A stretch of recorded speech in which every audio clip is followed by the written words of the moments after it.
Pria ini bernama Seong Ryeol. Di atas panggung dia terlihat sukses, berbakat, dan dihormati. Tapi sebenarnya, semua pencapaiannya cuma titipan dari keluarga tunangannya. Tunangan Seong Ryeol bernama Soo Yeon. Anak tunggal pemilik orkestra. Cantik, kaya, tapi obsesif dan posesif banget. Dia mulai merasa Seong Ryeol sudah gak mencintainya lagi. Dan bukannya ngobrol baik-baik, dia malah membuat tes cinta yang benar-benar gila. Di rumah mewah mereka ternyata ada sebuah ruangan rahasia. Kedap suara, tanpa sinyal. Dan di dalamnya ada kaca dua arah raksasa. Orang di dalam bisa melihat semua aktivitas di luar. Tapi dari luar cuma terlihat seperti cermin biasa. Soo Yeon pun membuat video seolah-olah dia pergi meninggalkan Seong Ryeol. Lalu dia mengunci dirinya sendiri di ruangan rahasia itu. Untuk diam-diam melihat reaksi pria tersebut. Awalnya semuanya sesuai rencana. Seong Ryeol terlihat sedih. Minum sendirian. Melihat foto-foto Soo Yeon.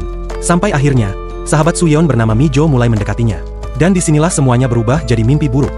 Karena ternyata, Mi Jo bukan sekadar sahabat biasa. Dulu mereka punya hubungan yang jauh lebih rumit dan toksik. Mi Jo selama ini diam-diam mencintai Soo Yeon. Tapi Soo Yeon malah memilih menikah dengan pria lain dan meninggalkannya begitu saja. Rasa cinta itu berubah jadi dendam. Tanpa diketahui Soo Yeon, kunci ruangan rahasia sudah ditukar dengan kunci palsu. Artinya, dia benar-benar terjebak di dalam sana. Awalnya Soo Yeon masih percaya diri. Sampai dia mencoba keluar, dan pintunya tidak bisa dibuka. Panik, menangis, teriak minta tolong. Tapi semuanya sia-sia. Ruangan itu terlalu kedap suara. Dan yang lebih menghancurkan, dari balik kaca, dia melihat tunangannya perlahan mulai jatuh cinta pada Mi Jo. Bayangin sakitnya. Dia menyaksikan orang yang dia cintai. Bersama sahabatnya sendiri. Di rumahnya, tepat di depan matanya. Sementara dirinya perlahan mati kelaparan di balik dinding. Hari demi hari berlalu. Makanan habis. Tubuhnya makin lemah. Mentalnya mulai hancur.